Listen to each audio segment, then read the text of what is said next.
소추 사실의 요지를 진술해 주시기 바랍니다.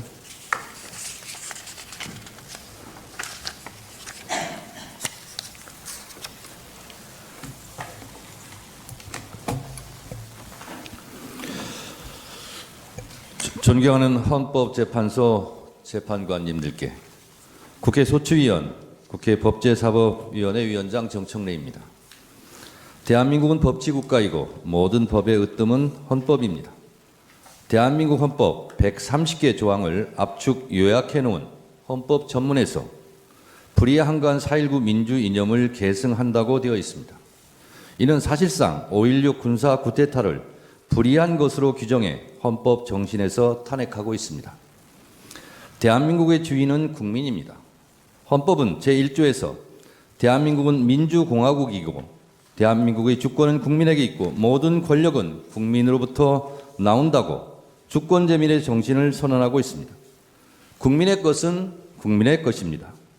국민으로부터 위임받은 권력이 위헌, 위법적으로 국민 위에서 군림할 수는 없습니다.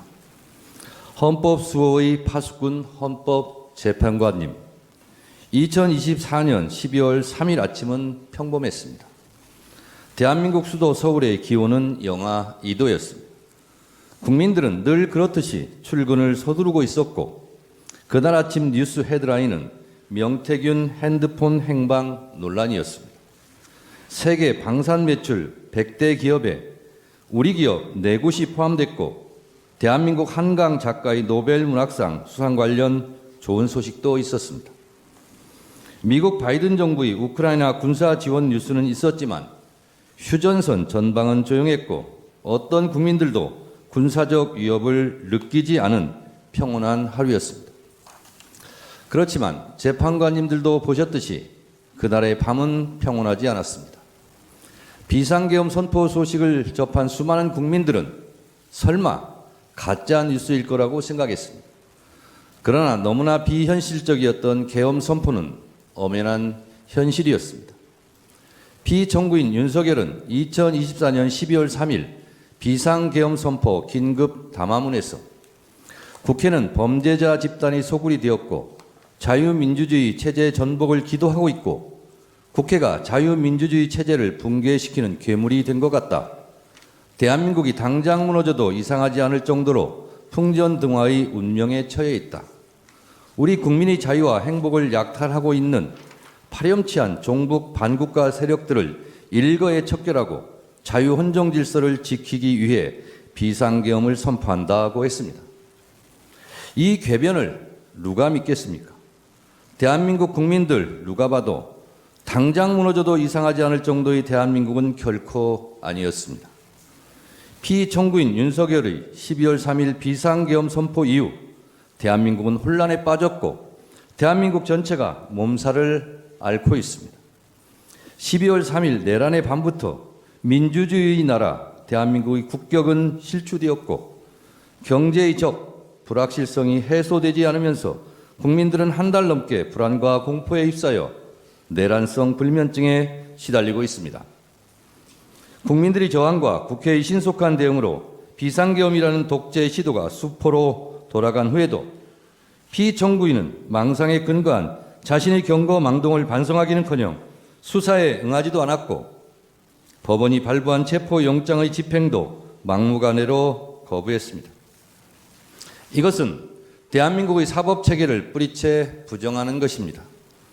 소추위원 이전에 국민의 한 사람으로서 이런 사람이 대한민국 국정의 최고 책임자 자리에 있었다는 것이 참으로 참담합니다.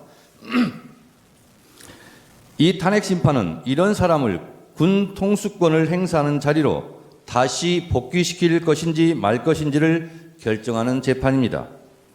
그 결론이 어떠해야 하는지는 너무도 자명합니다만 피청구인의 폭거로 빚어진 국가적 혼란 상태가 하루빨리 종식되어야 하므로 신속한 심리를 간곡히 요청드립니다.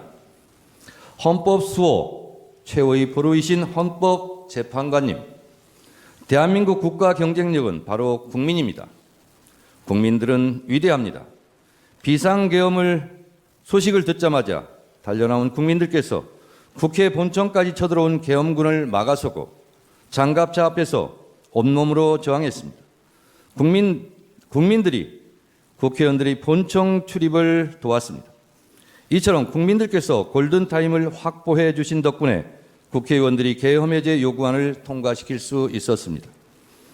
오늘날 대한민국이 전 세계의 부러움을 받을 정도로 정치, 경제, 그리고 문화적으로 우뚝 서게 된 것은 한국 현대사를 치열하게 살아내신 우리 선조들과 현재를 살아가는 우리들의 합작품입니다.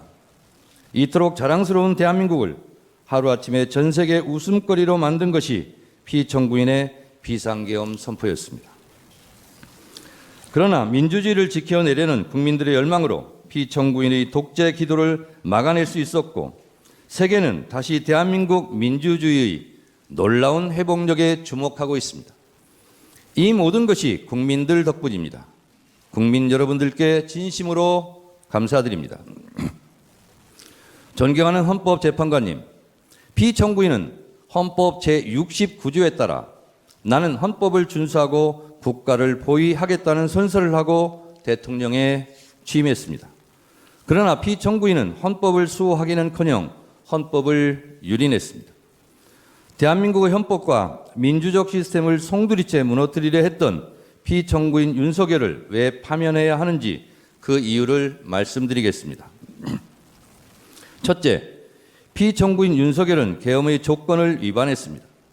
헌법 제77조 제1항에 대통령은 전시사변 또는 이에 준하는 국가 비상사태에 있어서 병력으로서 군사상의 필요에 응하거나 공공의 안정질서를 유지할 필요가 있을 때에는 법률이 정하는 바에 의하여 계엄을 선포할 수 있다고 되어 있습니다.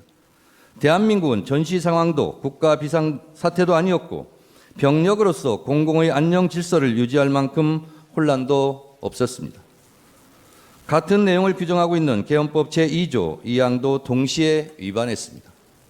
둘째, 피청구인 윤석열은 계엄 선포의 절차를 위반했습니다.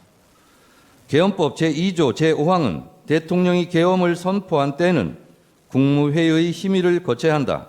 제6항, 국방부 장관 또는 행정안전부 장관은 국무총리를 거쳐 대통령에게 계엄의 선포를 건의할 수 있다고 되어 있고 헌법 제82조는 대통령의 국법상 행위는 문서로서 하며 이 문서에는 국무총리와 관계 국무위원이 부서한다.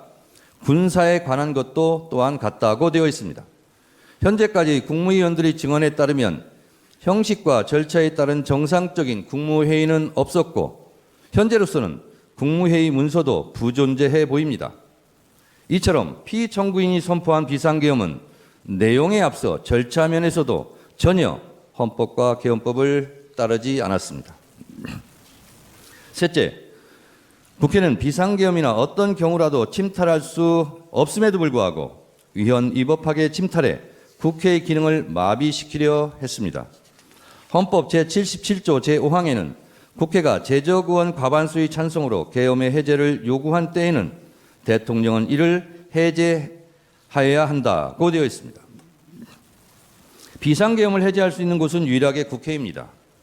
이런 국회의 권한과 권능을 방해하려고 국회를 무장병력으로 봉쇄하려 했습니다. 이는 명백한 국헌문란 행위 내란입니다. 넷째, 피청구인 윤석열의 계엄포고령 1호 제1항 국회와 지방의회, 정당의 활동과 정치적 결사, 집회, 시위 등 일체의 정치활동을 금지한다는 것은 헌법 제77조 3항을 정면으로 위반했습니다. 이 조항 어디에도 국회에 관한 특별한 조치를 할 수 없습니다. 이 포고령 1호는 정치활동의 자유, 정당 활동의 자유를 보장한 헌법 제8조, 언론 출판의 자유를 보장한 헌법 제21조 등을 명백하게 위반했습니다. 다섯째, 계엄군이 중앙선관위를 위헌 위법하게 침탈한 것도 사법부의 주요 인사를 체포 구금하려고 했던 것도 모두 헌법과 법률을 위반했습니다. 이는 헌법 제77조 제3항, 형법 제91조, 헌법 제114조를 명백히 위반했고 헌법 제105조, 제106조에서 규정한 사법권의 독립에 정면으로 위반했을 뿐만 아니라 헌법의 삼권 분립 정신에도 위배된다 할 것입니다. 이 밖에도 피청구인 윤석열은 12.3 내란 사태 이후 법관이 발부한 체포영장마저 거부하였고 극히 일부 지지자들에게 기대어 국가 혼란을 부추기고 있고 부정선거라는 망상에 사로잡혀 있습니다. 대통령 관저 농성전 때문에 일촉즉발 무력 충돌 사태까지 염려될 지경이었습니다. 체포되는 순간까지 사법체계를 불인정했습니다. 피청구인 윤석열이 수사기관에 저항하는 것을 보면 헌법 수호 의지가 손톱만큼도 없습니다. 만에 하나 탄핵이 기각되어 피청구인이 다시 대통령직에 복직하면 또다시 제2의 비상계엄을 저지를지 모른다는 의심을 받기에 충분한 언행을 계속하고 있습니다.